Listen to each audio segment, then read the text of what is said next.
Iya, Bu.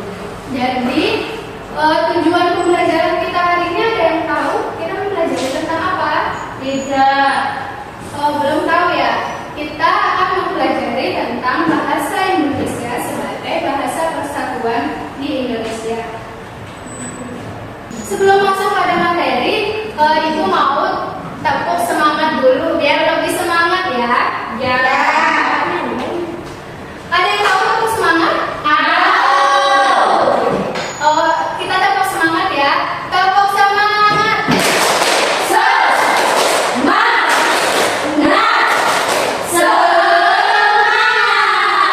Sebelum masuk materi, Ibu akan menanyakan nih, kalian tahu kalau lagu Satu Nusa Satu Bangsa? Tahu. Ada yang mau mimpin nggak kita menyanyikan lagu? Maju ke depan. Ya, Bu. Ayo semuanya ikut bernyanyi ya. Nusa satu bangsa.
Baik, ada yang tahu lagu Satu Nusa Satu Bangsa ini menceritakan tentang apa? Persatuan dan kesatuan negara, suku, budaya, bahasa yang ada di Indonesia. Sekali ya. Satu Nusa Satu Bangsa ini menceritakan tentang persatuan dan kesatuan kita, di antaranya itu suku, bangsa, dan bahasa. Nah, dari lagu-lagu tersebut tentang persatuan dan kesatuan, tadi kan di antaranya bahasa Indonesia. Baik, kita materi yang pertama kita akan masuk pada sejarah bahasa Indonesia.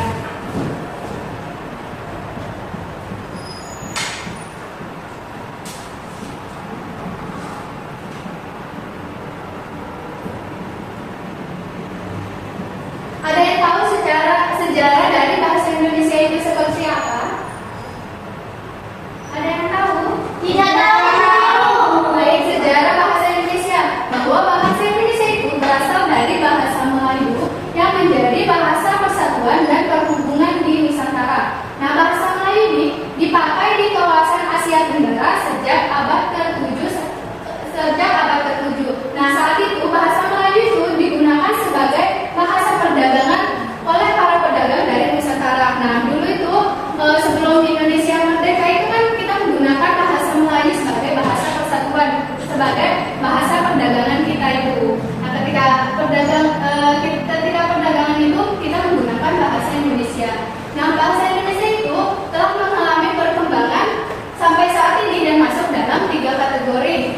Yang pertama, bahasa Indonesia yaitu sebagai bahasa persatuan.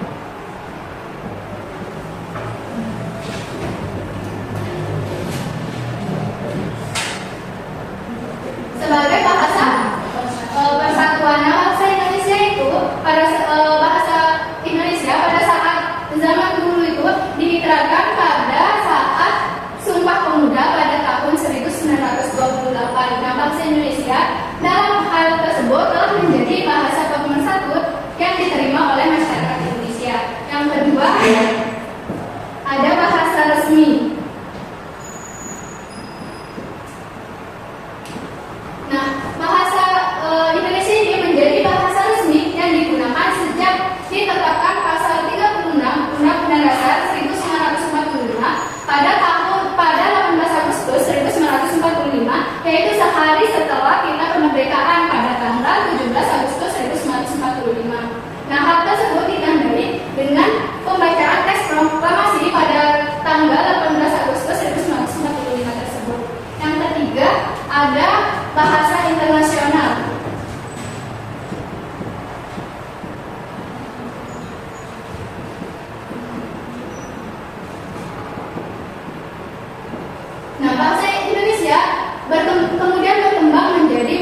internasional. Hal ini dirancang pada Kongres Internasional 9 Bahasa Indonesia yang diadakan di Jakarta pada 28 Oktober sampai 1 November 2018. Nah, pada saat Bahasa Indonesia ini diiklankan pada tanggal 28 Oktober menjadi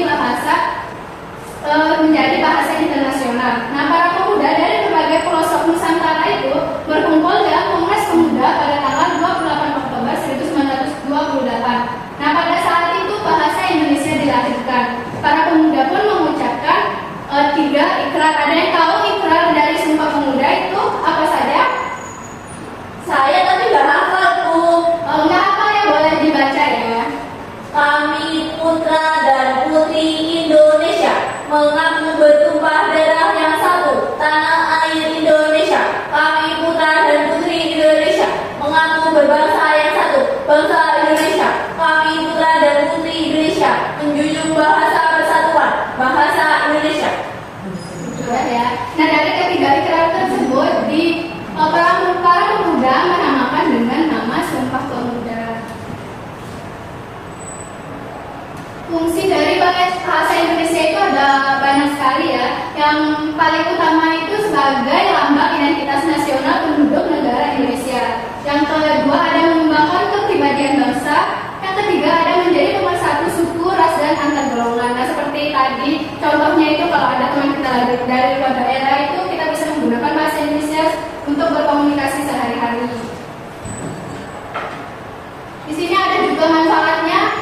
Ada berbagai manfaat. Yang pertama untuk memperkuat identitas budaya lokal. Yang kedua untuk menjaga keseimbangan antara identitas budaya lokal dan tuntunan nasional. Yang ketiga merayakan memperlihatkan warisan budaya yang lebih luas.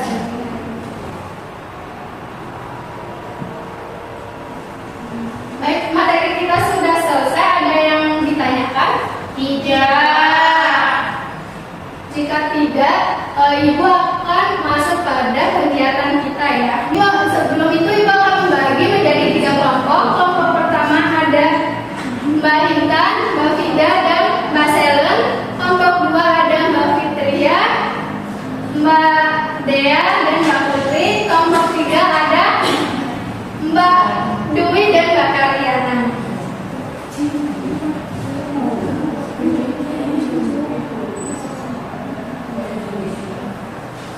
Baik, untuk ketua kelompoknya boleh maju untuk mengambil satu cerita yang akan dibuat video. Ayo, setiap kelompok maju ke depan. Ini ketua kita.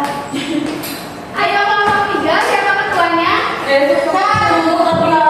Iya, Bu.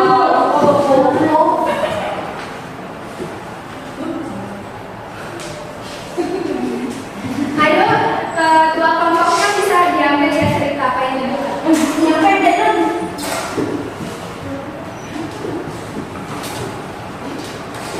Sudah semuanya? Jika sudah boleh duduk kembali ya.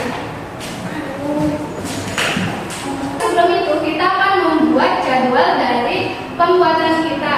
Nah, proyek yang akan kita kerjakan, yang akan kita kegiatan itu membuat sebuah video dari cerita rakyat yang akan Ibu bagi satu kelompok ya. Baik, sebelum itu kita akan membuat kesepakatan di dalam kelas itu untuk penyusunan dari jadwal kita. Iya, Bu.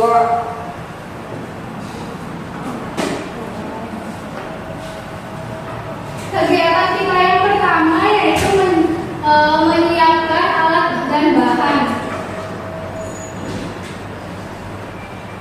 Kalian kesepakatan kita untuk berapa hari atau beberapa 3 hari Bu menyiapkan alat dan bahan?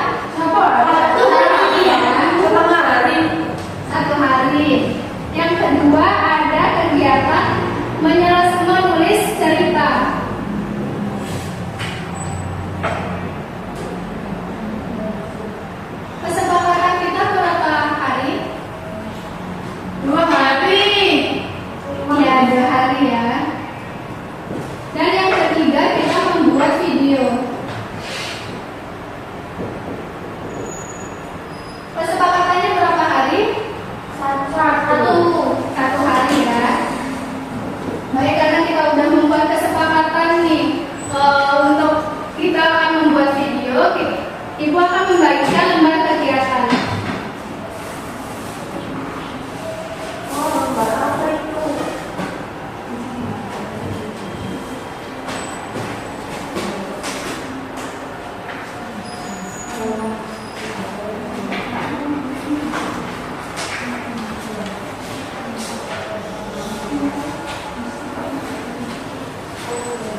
30 menit untuk mengerjakan lembar kegiatannya.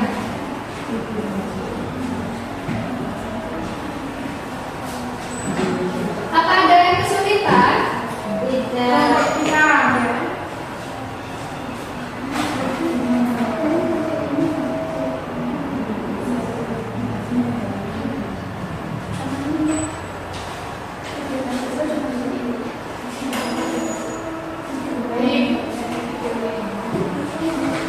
Sudah? Sudah ya? Sudah. Siapa yang maju untuk mempresentasikan? Ayo, kamu siapa yang maju?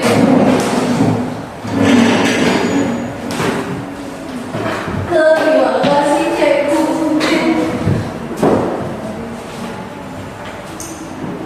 Jadi di sini kita dapat cerita rakyat Lala Bunta. Teman-teman kami mendapatkan cerita rakyat Lala Bunta. Pada zaman dahulu kala ada sebuah kerajaan yang bernama Kerajaan Silam. Raja Silam mempunyai seorang putri yang sangat rupawan yang bernama Lala Bunta atau panggilan akrabnya Lala Bunta. Dia dikenal karena kecantikannya yang bagaikan bulan purnama dan keterampilannya dalam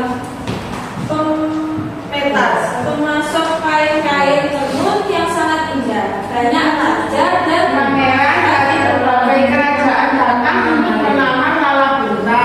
Namun, situasi ini menyebabkan ketegangan antara para pelamar.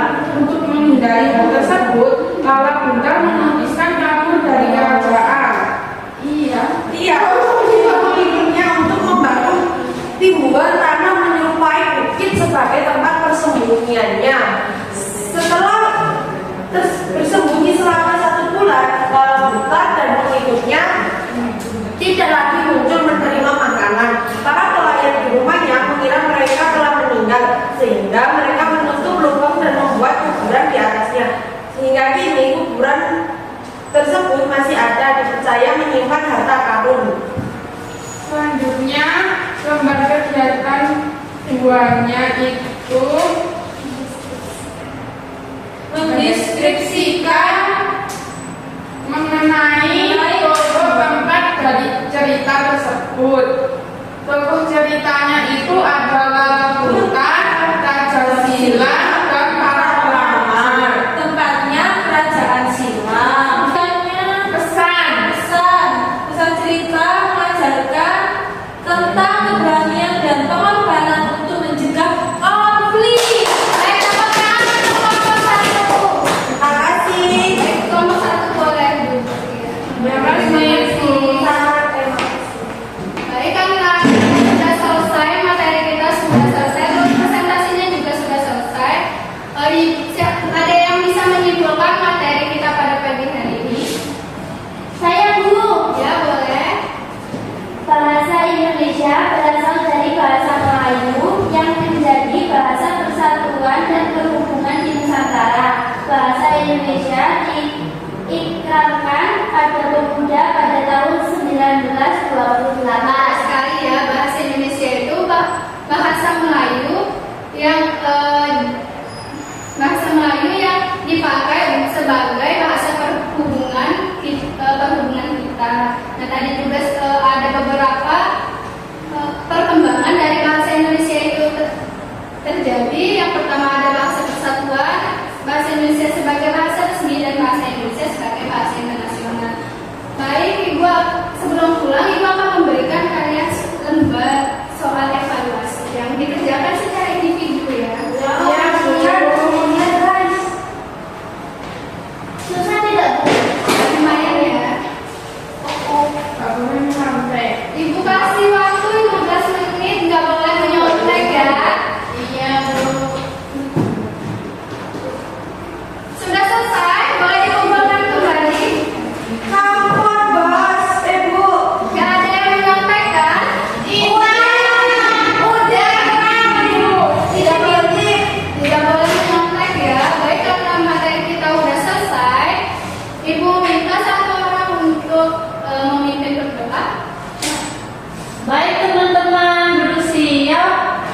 Berdoa mulai, berdoa selesai.